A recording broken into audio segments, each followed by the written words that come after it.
I will tell you a story about Anna and her fridge. In a certain small village, where gossip spread faster than the news on the radio and even the roosters knew the market schedule, lived Anna.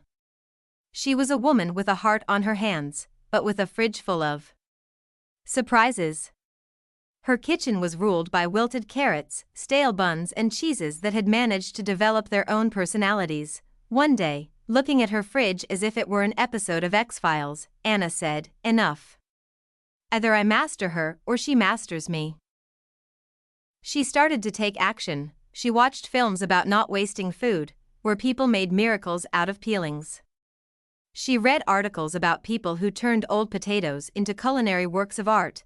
Once she even tried to make soup from the peels, but the result was so surprising that even her dog decided to become a vegetarian. After a few weeks of learning, Anna felt ready to not only save her kitchen, but the whole village. One morning she stood in the market square with a big board and announced, "Citizens, I am calling a meeting about your fridges. Yes, Joseph, I'm also talking about yours, the one full of buns that could be used as bricks." Joseph rolled his eyes, but came around. The whole village had gathered in the market square. Anna unrolled a large map and called out, "Let's make a map of our leftovers." People began to draw what they were throwing away.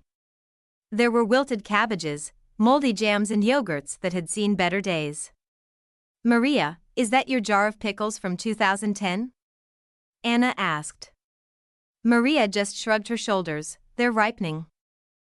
Once everyone had seen how much food they were wasting, Anna moved into action. "Today we're going to learn how to cook from nothing," she announced.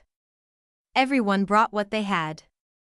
Joseph brought a loaf of bread that could replace a hammer, Barbara found a tin of beans without a label, and John brought 3 wilted carrots. "And what are we going to make of this?" he asked skeptically. Anna just smiled. After an hour of cooking, something called miracle from leftovers appeared on the table. "It's delicious," said John, eating his third portion.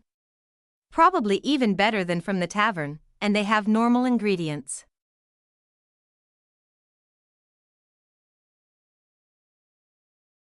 But this was not enough for Anna. "We need to do something more. We'll build a community fridge." The community fridge quickly filled up with food that had previously landed in baskets. Even the village dog found something for himself in there, a bone that had expired before the last election. The finale of the whole event was a big party. Everyone brought what they had at home. There were toasts made from bread that could previously have been used as a weapon, soup made from vegetables that had seen better days, and a dessert made from apples that had stopped being crisp about a fortnight ago. People laughed, ate, and promised that from now on nothing would go to waste in the village. And now let's start from the beginning. Her Majesty's circular economy. And what is circular economy anyway? This unique idea teaches us how to give a second life to products and minimize waste by changing our daily habits. Instead of throwing away, we start looking for new ways to use the resources we have at hand. The key element here is to change our thinking. Instead of treating used products as useless waste, it is worth seeing them as raw materials that can gain a new life. We talk about what the circular economy is, how it differs from the traditional take, produce, throw away model, why food waste is not only a problem in the kitchen, but also in the environment as a whole. What are the benefits of acting in the circular spirit, saving money, protecting nature, supporting local communities? We ask questions. Does your refrigerator hide something that could get a new life? Maybe peelings, stale bread, or forgotten vegetables. Have you ever thought that vegetable peelings could become an ingredient for a new dish or a natural fertilizer? How much food do you think your village wastes in a week? Workshop Secrets of Our Fridge. Participants analyze their purchases and find out how much food they waste each week. Creating a waste map in the community, where it comes from and how it can be reduced. Result: making participants aware of the scale of the problem and the cost of waste. Workshop Secrets of Our Fridge. Planning is saving, the art of smart management. And what is meal planning and shopping lists anyway? Planning is not only an art, but also a tool to save time, money, and food. Instead of buying to stock up and succumbing to the temptations of shop promotions, we learn to look carefully at what we already have and plan what we will cook from it. As a result, fridges no longer resemble a graveyard of forgotten products and our kitchens become more organized. We talk about what meal planning is, how to prepare a weekly menu based on what we already have in the house, why a shopping list is not an unnecessary piece of paper, but the key to wise food management, how cooking with what we have on hand can be a creative and tasty adventure. We ask questions. How many times have you bought something you haven't even opened? Does your fridge sometimes resemble a museum of expired products? What dish could you prepare with only what you have in your kitchen at the moment? Team game, cooking with the fridge. Participants are divided into teams. Each team gets a set of random ingredients, those that are often left as leftovers in refrigerators. These can be wilted vegetables, stale bread, leftover cheese, forgotten cans or jars. Their task is to come up with a dish and prepare it in a certain amount of time. An additional challenge is to give the dish an interesting name, such as casserole of refrigerator treasures or soup of forgotten vegetables. Result: a new perspective on planning. After the day, participants know how to plan meals for the week to reduce food waste, are able to create shopping lists and stick to them when shopping. Discover the joy of cooking with leftovers and recognize that it doesn't take much to create a tasty and interesting dish. The second life of food. And what does it even mean that food has a second life? It's simple. Instead of treating leftovers as waste, we learn how to turn them into something delicious and valuable. A piece of stale bread? It can become toast or a base for noodles. Vegetables that don't look their best? Perfect for a flavorful broth. The second life of food is not only saving money, but also an opportunity for culinary creativity. We talk about how to use leftover food to prepare tasty and nutritious dishes, techniques that help extend the shelf life of produce, such as pickling, drying and freezing, why treating waste as a resource is a step toward more sustainable living. We ask questions. Did you know that dry bread can be the base for noodles, a casserole, or even a dessert? What's the strangest dish you've ever created from leftovers? Have you ever wondered how much food can be saved through simple techniques like pickling or freezing? Result: a change in thinking about waste as a valuable resource. Cooking workshop. Participants cook together from leftovers they brought from home. Tips on pickling, drying, marinating, and freezing products. Share the extra. What does it even mean to share food? Sharing food is not only about helping those who need it, but also a way to reduce waste.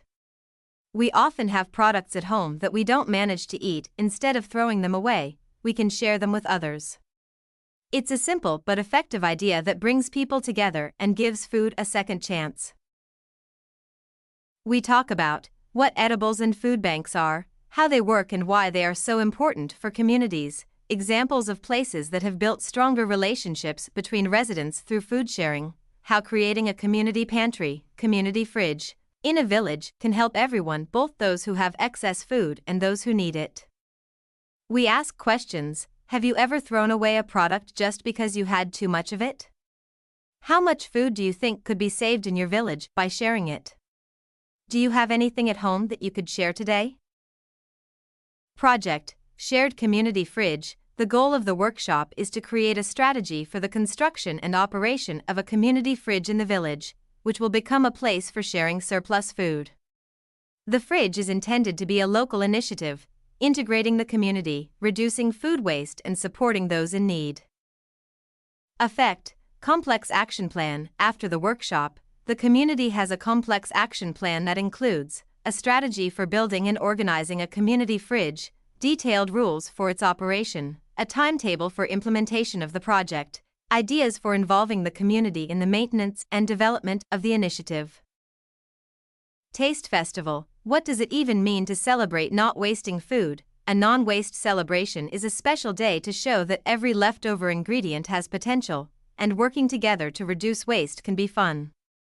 It's a time to discover that stale bread, forgotten vegetables, or leftover pasta don't have to end up in the trash. They can become the heroes of tasty dishes and inspiration for action. We talk about How not wasting food brings people together and builds a sense of community. Why it's worth giving ingredients a second chance, not only to save money, but also for the environment. How cooking together can be a great way to share ideas and build new relationships. We ask questions. What ingredients do you have in your refrigerator today that could inspire you to prepare something new? Have you ever thought that cooking together could be an occasion for celebration? Is your knowledge increasing? What do you take away for yourself after 5 days of such activities? The non-waste celebration is also a moment to take stock. Participants remind themselves of everything they've learned in the previous days, from shopping planning to creative cooking to sharing excess food. In this way, everyone feels they have contributed to creating a more conscious and united community. Reflections of participants. Circular economy teaches us that every end can be a beginning for food, for things, and above all for people. It's not only a way to make better use of resources, but first of all to see value where we previously saw only losses. Project, use, reduce, make it last. A circular future starts with the past. Konin, Poland, January 2025. 2 trainers, 13 participants, 5 days of activities.